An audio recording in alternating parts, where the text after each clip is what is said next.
بسم اللہ الرحمن الرحیم۔ دوستوں، کل جو میری ویڈیو گئی تھی اس میں یہ لگا پاکستان کے ٹوٹنے کی سازش میں قرض کا کردار، اور اس کے بارے میں لوگوں نے مجھ سے پوچھا کہ ذرا اس پہ آپ تھوڑا سی تفصیلاً تھوڑی سی مزید اور اس میں وضاحت کریں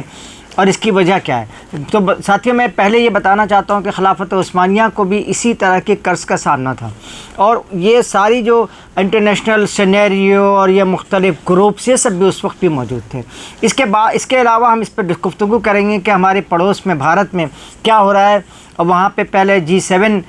کے وزرائے خزانہ کا اجلاس ہوا، اور اب بلنکن جو ہے وہ وسط ایشیائی ممالک کا دورہ کر کے ازبکستان، ترکمانستان اور دیگر ممالک کا، وہاں 5 ملکوں کا انہوں نے دورہ کیا ہے، اور دورہ کرنے کے بعد ایک مرتبہ پھر جو ہے وہ انڈیا پہنچ گئے، انڈیا میں جہاں ان کا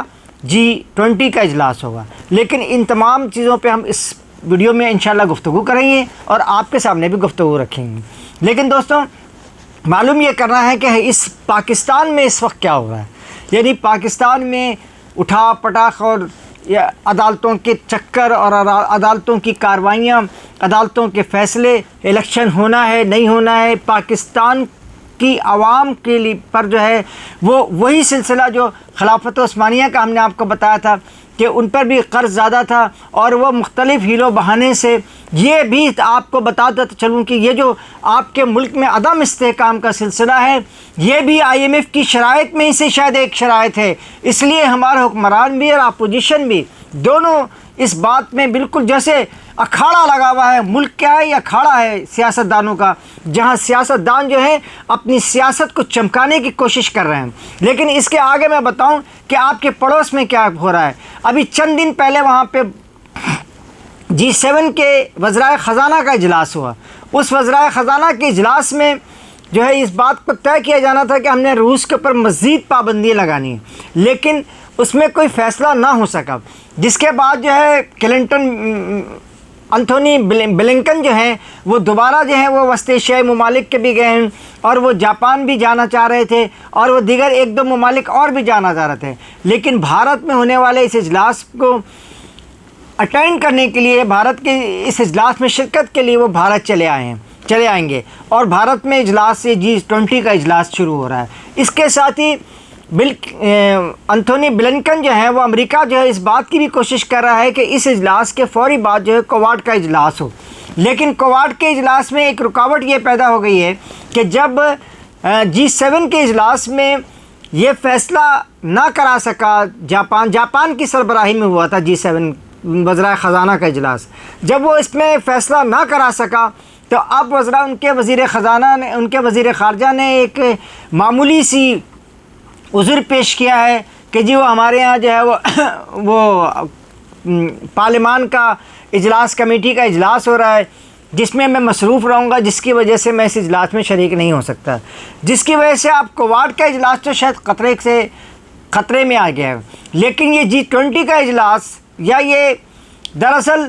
یہ بھارت میں ہو رہا ہے، اور بھارت کی سربراہی میں ہو رہا ہے، یہ کس کے خلاف ہو رہا ہے؟ یہ ہمارے حکمرانوں نے کبھی نہیں سوچنا ہے۔ یہ میرے دوستوں، میرے بھائیوں، یہ صرف اور صرف ہمارے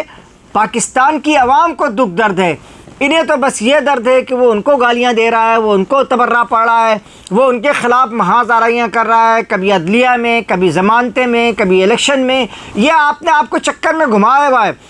اور رات بھی پیٹرول کی قیمتوں میں 5 روپے کا اضافہ کیا گیا۔ اس کی وجہ یہ تھی کہ ایک دن پہلے ہڑتال ہو چکی تھی، اور اس سے پہلے بھی 10 روپے کا اضافہ کرنے کا فیصلہ ہو چکا تھا، لیکن 5 روپے کا اضافہ کیا ہے۔ اب آپ بتائیں کہ 5 روپے کا جو اضافہ ہے یہ کہاں وہ لیں گے؟ وہ 6-7 روپے تک ہو جائے گا۔ لیکن اور مہنگائی میں مزید اضافہ ہوتا چلا جا رہا ہے۔ اب تو مہنگائی اس قدر بڑھ گئی ہے کہ شاپ کیپرز اور بازار کے لوگ کہتے ہیں کہ اب تو صرف لوگ قیمتیں پوچھتے ہیں کہ یہ چیز کتنے کی ہے، یہ چیز کتنے کی ہے، کتنے کی ہے، اور اس کے بعد یہاں سے روانہ ہو جاتے ہیں۔ اس کے بعد ان کو اس بات کا بالکل بھی ہوش نہیں رہتا کہ انہوں نے کچھ خریدنا بھی ہے۔ اس پوری صورتحال کے بعد جو عالمی استعماری قوتیں جو ہیں وہ بھارت میں جمع ہو رہی ہیں، اور وہ وہاں پہ کیا فیصلہ کریں؟ دراصل وہ فیصلہ تو یہی آ رہا ہے کہ جناب ہم نے یہ فیصلہ کرنا ہے کہ وہ ان کو روس کے خلاف۔ لیکن آج کی یہ خبر ہے کہ IMF نے آپ کے مذاکرات ایک مرتبہ پھر مؤخر ہو گئے، تو آخر اس میں کون شامل ہے؟ یہ G20 کا جو اجلاس ہو رہا ہے، یہ سارے کے سارے IMF کے ہرکارے ہیں نا، یہ اور امریکہ IMF کو چلا رہا ہوتا ہے، تو ظاہر سی بات ہے کہ یہ اپنے پسند کی چیزیں مانگ رہے ہیں۔ یہ چین سے آپ کے تعلقات خراب کرانا چاہتے ہیں، یہ ایران سے آپ کے تعلقات کو برباد کرنا چاہتے ہیں، اور یہ عرب ممالک سے آپ کے تعلقات کی ایسی تیسی کرنا چاہتے ہیں، جس کی وجہ سے یہ آپ کے خلاف یہ بھارت جو ہے وہ نور آزما ہے۔ اور آپ کو میں ایک اور بات بتاؤں، G20 کا رکن جو ہے وہ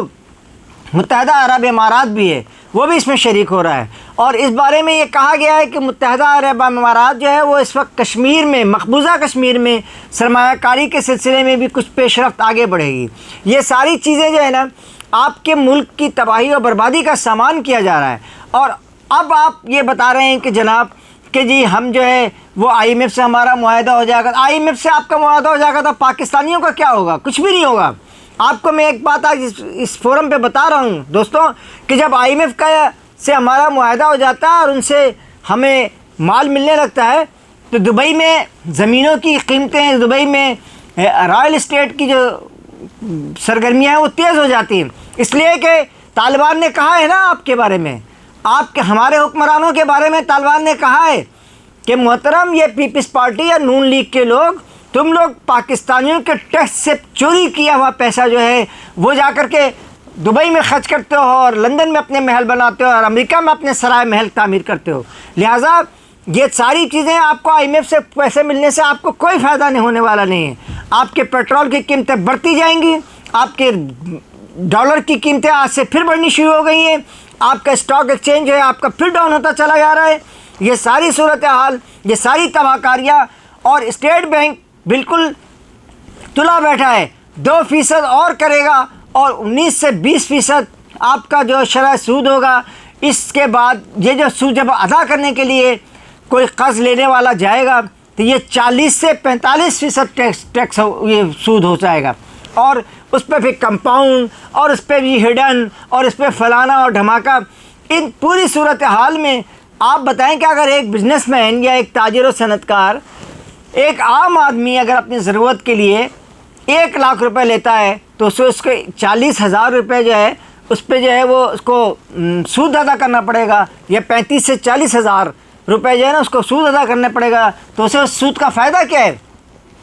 ہاں آپ بتائیں نا کہ اس سود سے وہ جو ہے وہ 20-25,000 30,000 40,000 روپے اگر ایکسٹرا کر کے دے گا تو وہ پھر اپنا پیسہ جمع کر لے، اسی وقت کو کوئی کام کر لے گا۔ لیکن یہ شرح سود بھی بڑھ رہا ہے،